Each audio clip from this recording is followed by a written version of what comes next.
Hello and welcome to Real Estate in Real Time. I'm your host, Woody Zimmerman, here with Mark Skabowski of Remax Lakes, and good morning. Good morning. How are you? Doing well, doing well. How are you? I'm fantastic. Fantastic. I'm living the dream. Couldn't be Awesome. better. All right, I love the positivity. Well, so we're very positive, Yeah, but this week I wanted to talk about the do's and don'ts yeah, of buying a home. okay. So let's start with the don'ts. So Okay. the positive guy just went to the don'ts. Went to the negative. So, But these are good. These are don'ts to keep you out of trouble. the things that you don't want to do. Yes. Things that Okay. you don't want to do when you're going to buy a home. And of Okay. course, the first step is always, what's our why?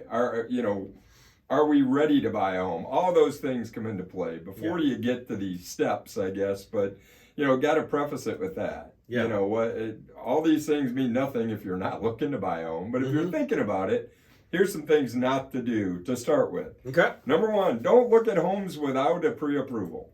Yes. And you've said that from day one. I look back. I think we started this show back in 17. It's been a while. Yeah. I think it was in 17, and Yeah. I look at one of the first shows we did, and I think in that show I said exactly that. So it must be pretty important if you Yes. think about it. Oh yeah. But so don't look at homes without a pre-approval. And why is that? Well, many times we get the phone call. Hey, I saw this house hit the market. Let's go look at it. Mm-hmm. Well, I guess the easiest way to explain it is, once you've looked at a Cadillac, you will never buy a Chevrolet. Yeah. Once you've been in a home, because they're all different. They're different amenities, different quality level, different all of that stuff. So don't disappoint yourself by going and looking at something you can't buy. Mhm. Now, not that it's not fun to go into a car dealership and see that $150,000 car, and wow, isn't that great? Yeah. I'd like to have that. Mm-hmm. But what's the likelihood that I am going to go and buy that car? Right. Probably slim to none. I would say there is, Dumb and Dumber, you mean there's a chance?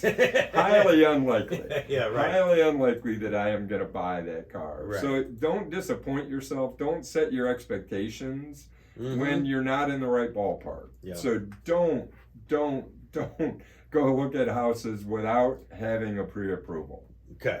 Okay, there's the biggie. That's a biggie, yeah, That for is sure. a biggie. Yes. The other, don't take out any new debts or loans. Part of this getting ready to buy is, and your loan officer, when you make that pre-approval, when you apply for a pre-approval, they're going to talk to you about these things. Don't get any new debt. Mm-hmm. Don't change your credit status. If you're thinking about buying a home, don't make any significant changes. And this is the conservative Grandpa Mark Yeah. telling you, don't go out and change your lifestyle. Don't get any new debt. Because that's going to change what you can afford according to the bank. Absolutely. Do you want to be that guy or gal that has to tell your significant other, hey, we can't buy a house because I just went out and bought a new car? Right. Because you've changed your credit ratio. Mhm. You've changed what's going on with your life. I mean, if you need, I'm not saying don't buy a new car if you need a new car. Yeah. But you need to prioritize, right? I mean, if you need a new car, you need a new car. But maybe buying a home at the same time isn't the best plan for you right now. And a lot of people think like, hey, we're buying this new home. Let's go out and buy some furniture to fill up the new home. And it's like, wait, no, time out, stop. If you're going to use credit for that furniture, that's not going to be good on your credit, your got credit it. score. And you're leading right to the next thing. Don't get any new credit or debt. Don't go buy new stuff. Even taking that cash out of your bank account and paying cash for that furniture Oh, right. Didn't think about could that. potentially impact you, because Right. your loan officer is going to review your file right up until the day of closing. Mm-hmm. And they're going to say, what are your cash reserves? How much money do you have available? Because you know what? It's a dirty little secret, but when you buy a house, things break. Right. And you need to pay to get those things fixed. Mm-hmm. So the banks are going to try and keep an eye on you and make sure that you've got funds available after closing to take care of those things. Not to mention the fact that you have to, closing costs and inspections, all of those other things that are related, the expenses related to buying a house. Mm-hmm. You need those funds to do that. So even though we're saying don't get any new credit. Don't max out your credit cards buying furniture. Right. At the same time, don't drain your savings account, because you may or may not need that money for down payment. And we'll talk Right. about that. Yeah. But you may need it for closing costs. You may need it to keep it as cash reserves. Yeah, and changing the amount that you have in your bank account. If you get a gift from grandma, Yes. or Uncle Larry or something like that, they question that. Where'd that $3,000 come from? They do, and I've seen it more than once, to where lenders will need a letter of explanation, and it's not, hey, if your lender asks you for that, it's not the end of the world. Explain, why did you deposit $3,000 in your savings account when your average deposit is $500 or $600? Yeah. So all of those things, be prepared for those letters of explanation. There's no problem with getting gifts, as long as it's explained. And before you get that, talk to your loan officer. Okay, so Talk we have to your loan some officer. some more don'ts coming up. We do. And then we'll get to the do's. Eventually. Okay, eventually. All right. You're listening to Real Estate in Real Time. We'll be right back. Welcome back. You're listening to Real Estate in Real Time. I'm your host, Woody Zimmerman, here with Mark Skabowski of Remax Lakes. And if you want to buy a house, we're talking about the don'ts. The things that you don't want to do if you're going to buy a house. Absolutely. And eventually we'll get to the do's. Okay. But right now, on the don'ts, we talked about credit. Don't, max out your credit card. Don't change credit. A lot of people misunderstand 90 days, same as cash. Yeah. Hey, we're going to buy a house. We're in the process. Let's go buy a house full of furniture on 90 days, same as cash, because we can afford to pay for it. That is credit. It is credit. That is credit. They have given you owe them that money back. Right. And it will show on your credit report. So do not use 90 days, same as cash. It is the same as if you put it on your credit card. So all these don'ts: don't drain your savings account, don't max your credit cards out, don't change your status at all. Along with don't change your status, don't change your job. Yes, that's a big one. Don't change your job. In fact, I got it on my notes here twice. Yeah. Do not change your job. That's an important piece. Now, we're typically not, if we're buying a house, we'd like to think we're in stable, employment situation. The lender is going to look at that. Is it stable employment? Right. If you got a good job history, all of those things. Changing jobs and going from being, you're a teacher and all of a sudden you're going to become a fireman.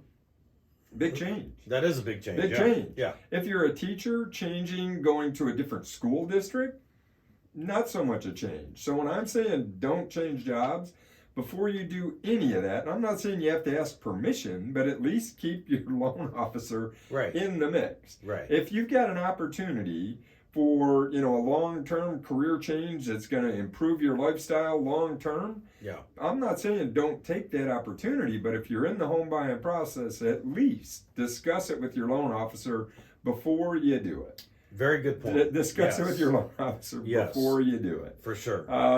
So, I guess the last thing on the don'ts, and we briefly touched on it, is large deposits that are unsubstantiated. Okay. So you're going to have to do those letters of explanation to tell your lender why you made this large deposit. Maybe you sold something and had to put the cash in. Before you make that deposit, talk to your lender.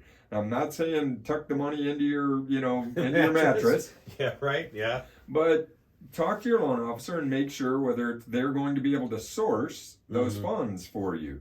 They may want to see a bill of sale and a letter of explanation that says, hey, the reason I put $3,000 in is I had an old boat in the backyard that we hadn't used in forever and we decided to sell it. Okay. Or we had a vehicle, we had a spare vehicle, nobody ever drove it anymore, we sold it.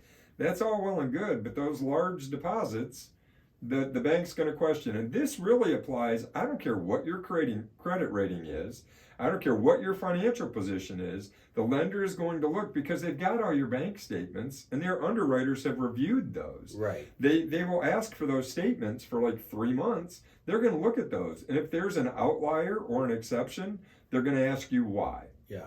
Why did you do those things? And I think this is one of the reasons why you say go with a local lender. Yeah. Because then you can go to that lender. You can say, hey, Mark, okay, the $3,000 is a boat that was sitting in the backyard. Decided to sell it. We kind of need the home more than we need the boat. So, so that's why we're doing this. But when you're dealing with somebody local, then they could say, yep, I get it. I understand.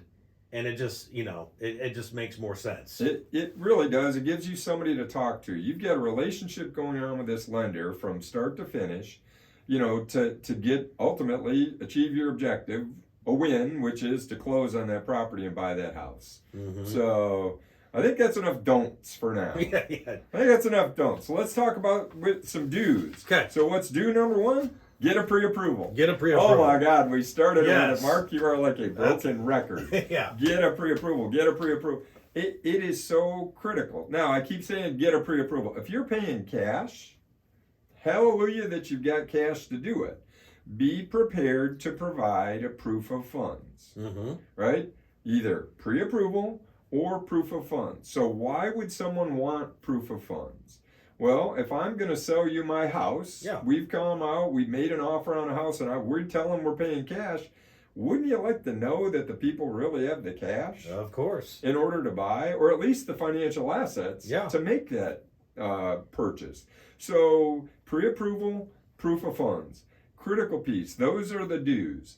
Keep your credit, as we talked about, and this is a reversal of the don'ts, but the do, keep your credit clean. Mm-hmm. Don't make late payments, right? Right. So do keep your credit clean. And how do you avoid that? Late payments, keep your stuff on time.